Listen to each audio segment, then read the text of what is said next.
Don, I've heard you say a lot of times that rebounding is not a skill, it's a choice. Rebounding a huge part of today's game. Was that an emphasis or just the way things kind of landed today?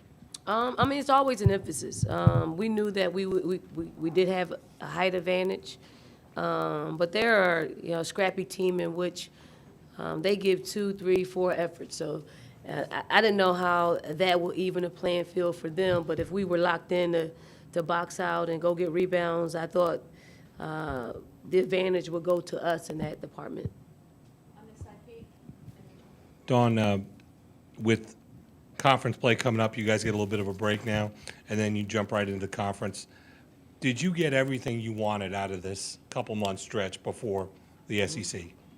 Yeah, I mean, I just talked to our team, and I came in with really no expectation as far as, what our record would look like at this point. And I just kind of just let them shape it, and they've done a great job with doing everything we ask them to do. I mean, the team chemistry is a lot far more advanced than I thought it would be, and they shaped it. And we just told them, hey, we got a chance to do something special with who's in the room, and then they took it upon themselves to just make it work on and off the court. But they're workers. I mean, the majority of this team is made up of young women who are workers both on and off the court, from an academic standpoint, from a basketball standpoint, and then I'm sure they work really hard at having a good time too. I'm guessing you've had that sweater for a while, right? You didn't have to go out and purchase it. I sure didn't. I actually bought this sweater last year, and it didn't come in time. So I said I'm going to hold off, and the batteries still work on it. Just defensively, South Dakota was pretty scrappy in the post. How do you feel like y'all handled that to still get 32 points in the paint? I mean, that's something that's been a challenge for us to take on some physicality in the paint from our bigs. I thought what they took away allow other things. Like I thought Lilly flourished because there was so much attention to the to the post players, and I thought Bree Bill did a great job. So from those big guards, benefited from the attention that the bigs got. Don, the tenacity that your defense has been showing this year, especially in the first half of games. I'm just trying to get into the mind of a coach right now. When teams have to prepare for you, do you think sometimes knowing that, all right, they have maybe 5, 6, you guys are spreading the ball around offensively, does it make things difficult sometimes when you have to go up against a tougher defense because you're trying to spend so much time slowing down a great offense? I mean, for us, this has developed, because we didn't really know what we had. And as coaches, we talked about it very early on in the season, before we started practice, like are we going to have to play zone? And we really didn't know. I mean, we obviously fundamentally put in our defense like we do any other year. Again, it's the players and how they compete and how they approach that side of the ball. And we just got some competitive, defensive-minded players who feel like they don't want anybody to score on them. They take individual challenges, and that's a great thing to see. But for us, in order for us to be successful, we actually have to play this way on the defensive side of the ball. But I'm glad we're spreading the offense out. Dawn, a couple for you. They came into the game, three-pointers were a big part of their game. You held them to 3. But I'm sure that was an emphasis taking it away, but are you surprised that they kind of vacated it and started going inside a little bit more? They're the type of offense, a team that they're, from an offensive standpoint, they take what you give them.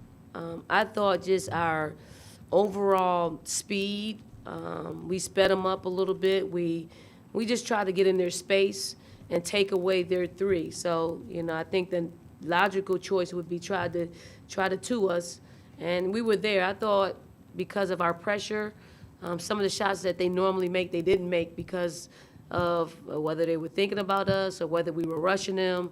So I was surprised because on film they just looked like a really potent offensive team, and they are, because we fouled them a lot.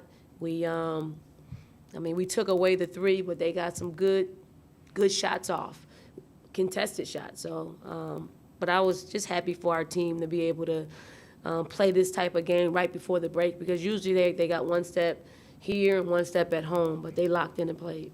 And speaking of that, a lot of the team is from pretty far away from here. Do they all get to go home, or some of them staying around here over these next 10? Yeah, everybody's going home. Everybody's got flights out. Everybody be home sometime tonight, and they'll be back in a few days.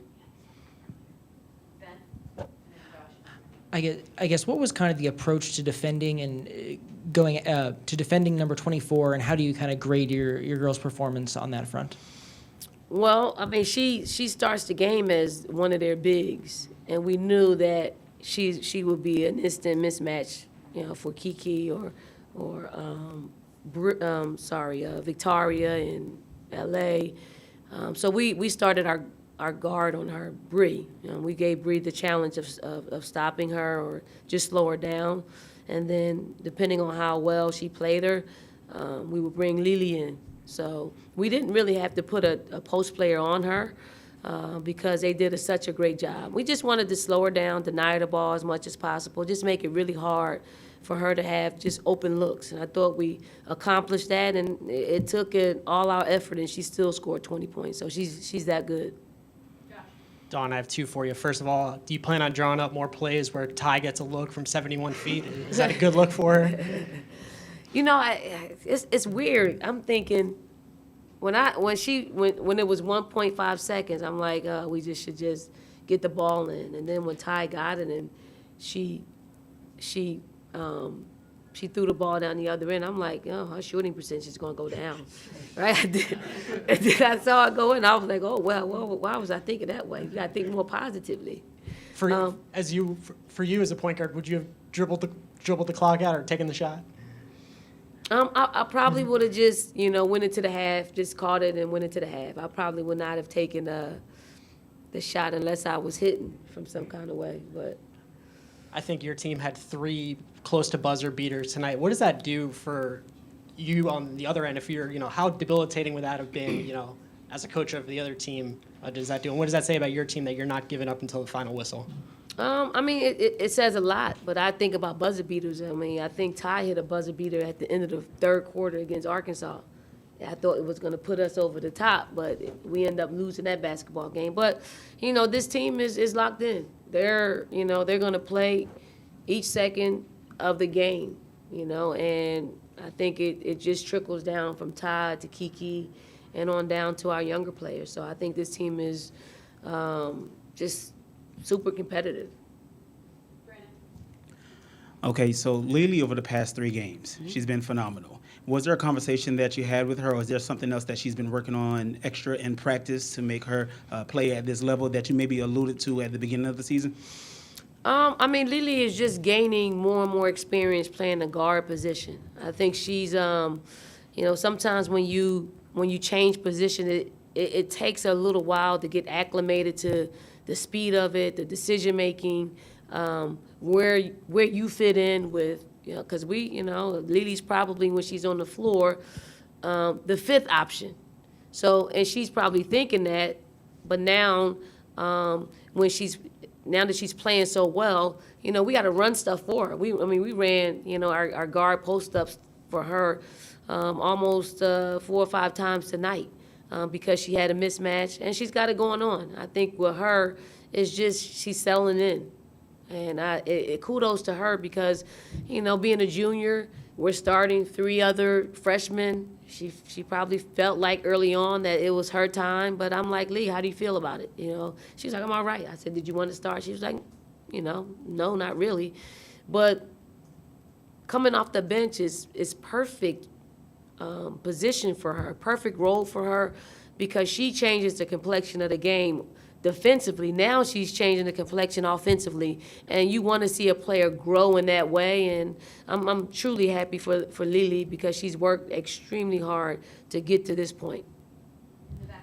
And I also told her that her dad is a huge Cowboys fan, and he had his jersey on and his hat on.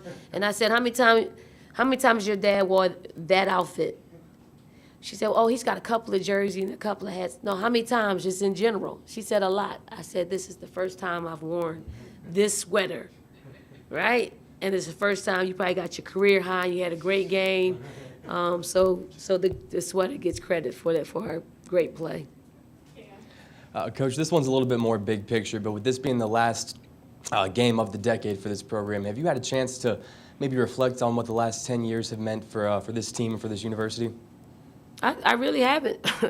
I mean, we pretty much, we got our nose to the ground.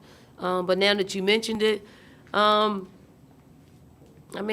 we got everything out of every player over the past decade that we could have gotten.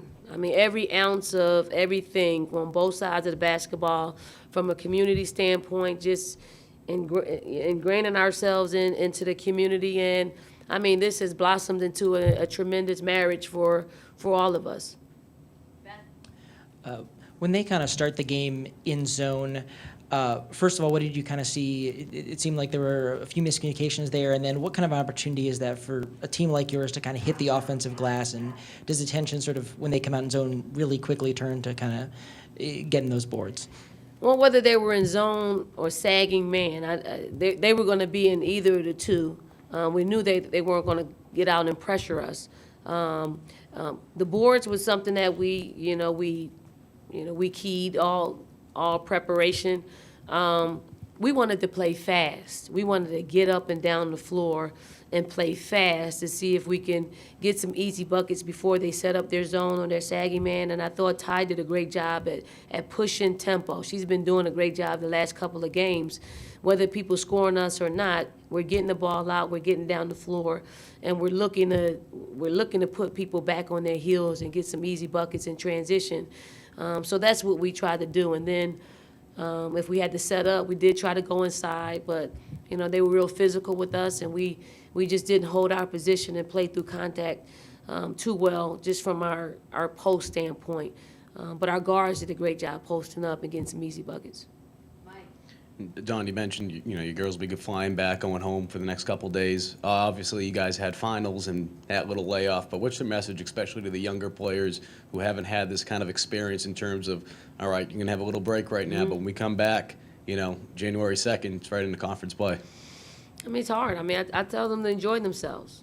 I mean, because, they've been working harder than they've ever worked in their lives, especially our younger players, because this is all new. Last December, they're getting ready for a high school game. They're getting ready to play conference play. So, enjoy it. I told them to think about basketball. You can't just take off, 5-6 days completely. I said, watch yourselves. Think about it a little bit. You don't necessarily have to go out and be physical. You can work on the mental part of it. So I stress that, whether or not they're going to listen. But we will have the trash cans out for our practices when they return. It never fails. Anything else for Coach? Thank you. Merry Christmas. Thank you so much.